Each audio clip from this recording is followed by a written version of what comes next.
Pune bomb పేలుళ్ల వెనుక నిషేధిత ఉగ్రవాద సంస్థ ఇండియన్ ముజాహిద్దీన్ హస్తంపై అనుమానాలు బలపడుతున్నాయి. అమోనియం నైట్రేట్, నియోజల్ మిశ్రమాన్ని టిఫిన్ బాక్సుల్లో పెట్టి చేతి గడియారాల ద్వారా పేలుళ్లకు పాల్పడ్డారని ఫోరెన్సిక్ విభాగం ప్రాథమిక నివేదికలో స్పష్టం చేసింది.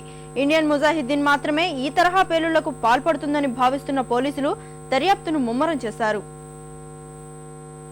పూణే జంగిలీ మహారాజ్ రోడ్ జంక్షన్ కు కిలోమీటర్ పరిధిలో జరిగిన 4 బాంబు పేలుళ్లు పక్కా పథకం ప్రకారమే జరిగాయని పోలీసులు నిర్ధారణకు వచ్చారు. బాంబుల పేలుళ్ల తీవ్రత తక్కువే అయినప్పటికీ ఇప్పటి వరకు దర్యాప్తు బృందాలు సేకరించిన ఆధారాలు ఇండియా ముజాహిద్దీన్ తీవ్రవాద సంస్థ ఆనవాళ్లను సూచిస్తున్నాయి.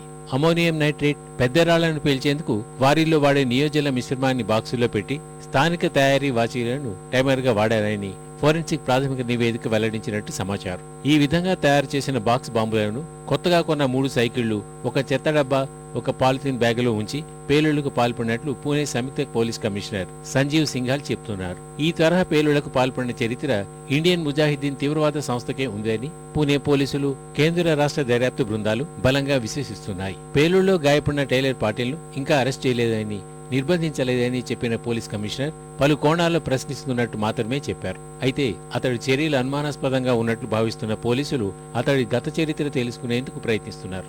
పాటిల్ భార్యను కూడా ప్రశ్నిస్తున్నారు. ఇప్పటికైనా సరైన చర్యలు తీసుకుని తీవ్రవాదాన్ని అరికట్టాలని కేంద్ర ప్రభుత్వాన్ని బీజేపీ డిమాండ్ చేసింది. आतंकवाद पर कोई समझौता नहीं होना चाहिए।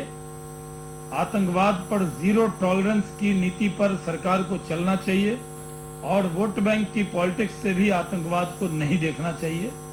ये हम जरूर सरकार को आगाह करना चाहते हैं। దేశంలో తీవ్రవాద దాడులు జరుగుతూనే ఉన్నా వాటిని అరికట్టే సమర్థ నాయకత్వాన్ని యూపీఏ సర్కార్ ఇవ్వలేదని బీజేపీ మండిపడింది.